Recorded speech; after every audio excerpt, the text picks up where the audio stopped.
Chavín. Grandes astrónomos. Hace más de 3000 años, en un territorio llamado Chavín de Huántar, se desarrolló una cultura muy importante, Chavín. Sus pobladores construyeron allí, en una pequeña quebrada, grandes templos que les permitieron observar muy bien los astros. Los sacerdotes que dirigían estos desde zonas lejanas, venía mucha gente para consultarles cuándo llovería, para saber cuándo debían sembrar lo que después sería su alimento. La gente creía que estos sacerdotes se comunicaban con los dioses y que estos les transmitían importantes conocimientos. En honor a esos dioses, los sacerdotes mandaron hacer grandes esculturas de piedra como el Lanzón, el obelisco Tello y la estela de Raimondi. Todas ellas tienen apariencia femenina. Sus pobladores imaginaron a sus dioses. Paracas. Grandes tejedores. Cientos de años después, se desarrolló en la costa sur otra cultura importante, la cultura Paracas. Los paraquenses vivieron principalmente en el Valle de Chincha, a 200 kilómetros de Lima, donde desarrollaron una gran agricultura y cultivaron mucho algodón. Con él fabricaron hermosísimos mantos, quizá los más. Los mantos tienen el fondo de un solo color, pero las decoraciones son multicolores. Para teñir los hilos usaron tintes naturales y crearon hasta 190 matices, imagínate.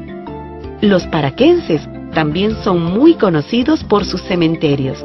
Dieron gran importancia a los entierros, pues rindieron excepcional culto a los muertos. El muerto era depositado en una canasta y envuelto con numerosos tejidos, de manera que formaban un fardo que adornaban con collares, brazaletes y plaquitas de oro. Desarrollos regionales. Grandes agrónomos y artesanos. Luego de que Chavín perdió importancia, surgieron en las distintas regiones de nuestro territorio muchas culturas independientes unas de las otras. Vicus en Piura, Recuay en el Callejón de Huaylas, Huarpa en Ayacucho, Nazca en Nazca, Moche en Trujillo, Lima en Lima y muchas otras más. Durante este periodo, la mayoría de los pueblos desarrollaron técnicas agrícolas que les permitieron ampliar enormemente sus zonas de cultivo. Algunos investigadores afirman que fue en esa época que se construyeron los valles que conocemos hoy. Por otro lado, hubo un gran desarrollo artesanal en la cerámica, la metalurgia y la textilería. Los artistas dieron rienda suelta a sus talentos y cualidades, que aún hoy podemos apreciar en las vitrinas de los museos.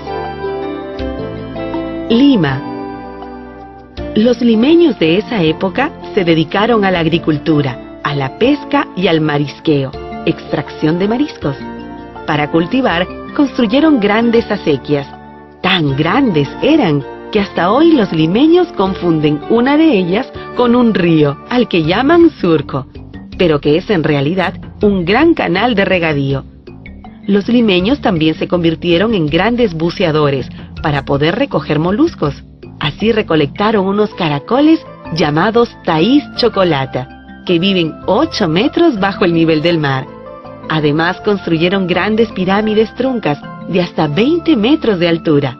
Muchas de sus paredes fueron de colores muy llamativos, como el amarillo y el rojo.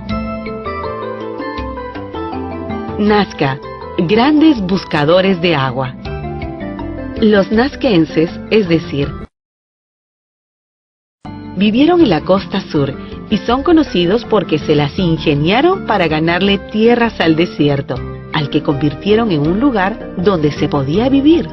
Fueron notables buscadores de agua. Construyeron galerías filtrantes o canales subterráneos, que les permitieron hacer que el agua, que está debajo de la tierra, saliese a la superficie para luego llevarla hasta un reservorio, desde donde era distribuida a sus campos de cultivo. Además, hicieron grandes dibujos en la tierra, conocidos con el nombre de las líneas de Nazca. La mayoría de ellos son de animales, y funcionaron como un gran calendario. Pero la gente de Nazca es también por su espléndida cerámica. Elaboraron hermosas vasijas polícromas de varios colores, aprovechando la gran cantidad de pigmentos naturales obtenidos de plantas y minerales de la zona. Los alfareros eran excelentes pintores y delinearon sus dibujos. Los Moche. Los Moche construyeron sus hogares en la región del actual Departamento de la Libertad y se extendieron por gran parte. Fueron grandes ingenieros hidráulicos, hicieron canales de hasta 32 kilómetros de largo y dieron origen a hermosos y fértiles valles. En cada uno de estos valles vivía un gran señor que controlaba la zona y que era considerado como una divinidad. Uno de ellos fue el gran señor de Zipán, cuya tumba causa hoy asombro por la belleza de los tesoros que allí se han encontrado. En ella se hallaron maravillosos objetos de oro y turquesas, orejeras, pecheras, narigueras. Los Moche fueron también grandes ceramistas. Hicieron vasijas modeladas con formas de animales, rostros humanos, entre otras, y vasijas pintadas con escenas de sus ceremonias.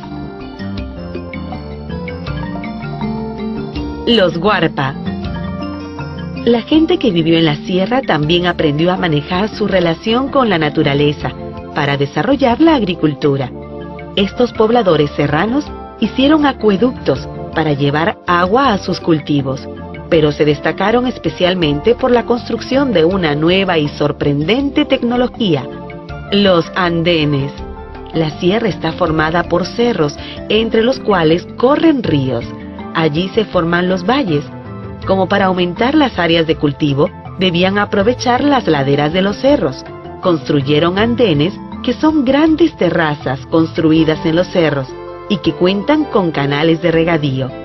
La cultura que desarrolló esta tecnología se llamó Huarpa.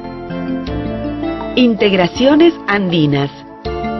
Entre los años 1000 y 1500 después de Cristo, se desarrollaron en nuestro territorio dos grandes culturas: Huari y Tiwanaku, o Tiahuanaco. Cada una de estas culturas tuvo una forma distinta de hacer las cosas. Huari se desarrolló en la parte central de nuestro territorio y tuvo una economía agrícola, pero con un fuerte desarrollo artesanal. Sobresalen los talleres de cerámica, tejido y lapislázuli. Además, constituyó un gran imperio a partir de la conquista de territorios y de la construcción de ciudades. En cambio, Tiwanaku se desarrolló en la zona sur de nuestro territorio y abarcó parte de lo que hoy es el Perú, Bolivia. Economía ganadera, y en vez de conquistar territorios, colonizó diversas regiones para así obtener los productos que necesitaba. Además, ejercieron una gran influencia religiosa. Su dios principal fue el dios de los báculos. Huari, los grandes urbanistas. Fueron los Huari quienes consolidaron la construcción de ciudades en nuestro territorio. Así, la ciudad ya no solo fue un lugar de residencia, sino también de trabajo. Allí se encuentran zonas de talleres, palacios con oficinas, zonas de reuniones, templos y mercados. La mayoría de las ciudades Huari, que eran muy grandes, se construyeron usando el mismo plano, lo que explica que se parezcan tanto unas a otras. Sus calles eran estrechas, se cruzaban en esquinas rectas y se organizaban en barrios. Los Huari pusieron especial cuidado en la salubridad, por eso hicieron canales para proveer de agua a la ciudad y un sistema de drenaje para las lluvias. Además, espacios para la basura. Todavía hoy puedes encontrar restos de ciudades Huari en Ayacucho, Ciudad de Huari; en el Cusco, Piquillacta; en Lima, Cajamarquilla; en el Valle del Mantaro, Huarihuilca, entre otras. Para comunicarlas entre sí, construyeron una importante red de caminos. Tiwanaku